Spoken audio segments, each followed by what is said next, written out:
നല്ല രുചിയുള്ളതും ഒരുപാട് പോഷകാംശ ഗുണമുള്ളതുമാണ്. ഇതിൻ്റെ കറി തൈര് ഉടച്ച് സ്വല്പം മഞ്ഞപ്പൊടി ഇട്ട് കടുവറുത്തതും പപ്പടം ചുട്ടതുമാണ്.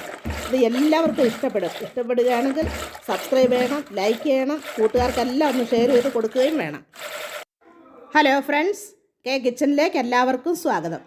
ഇന്ന് നമുക്ക് ഗുജറാത്തിലെ ആളുകൾ മകരസംക്രാന്തിക്ക് കഴിക്കുന്ന ഒരു സ്പെഷ്യൽ ആഹാരമുണ്ട്.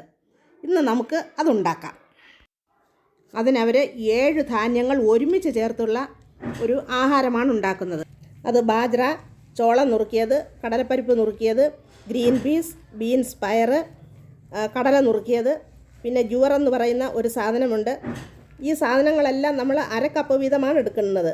ഈ ജുവർ എന്ന് പറയുന്ന സാധനം മാത്രം കൂടുതലായിട്ട് അവർ 1 കപ്പ് അതിലേക്ക് എടുക്കും. ഇതെല്ലാം കൂടി മിക്സ് ചെയ്തത് നമുക്ക് കടകളിൽ വാങ്ങിക്കാൻ കിട്ടും. പക്ഷേ ജുവർ എന്ന് പറയുന്ന സാധനം നാട്ടിൽ കിട്ടുമോ എന്നറിയില്ല. ജുവർ എന്ന് പറയുന്ന ധാന്യമാണിത്. ഇനി നമുക്ക് ഒരു കുക്കർ എടുത്ത് അതിൻ്റെ 1/2 ഭാഗം വെള്ളം ഒഴിച്ച് നമുക്കൊന്ന് തിളപ്പിക്കാൻ വേണ്ടി വയ്ക്കാം. വെള്ളം തിളച്ച് കഴിയുമ്പോൾ നമ്മൾ ഈ ധാന്യങ്ങളെല്ലാം ഇട്ട് സ്വല്പം മഞ്ഞപ്പൊടിയും ഇട്ട് അടച്ചു വെച്ച് വേവിച്ചെടുക്കാം.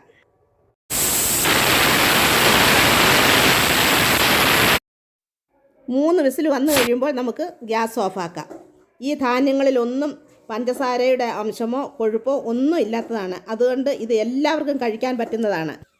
തൈരുടച്ച് കടുവറുത്തതും പപ്പടം ചുട്ടതുമാണ് ഇതിൻ്റെ കറി. ഇതിൻ്റെ പേര് കിച്ചോഡോ എന്നാണ്. ഇത് നല്ല രുചിയുള്ളതാണ്, എല്ലാവർക്കും ഇഷ്ടപ്പെടുന്നതുമാണ്. ഇനി നമുക്ക് നല്ലൊരു വീഡിയോയുമായി ഉടനെ കാണാം. Thank you.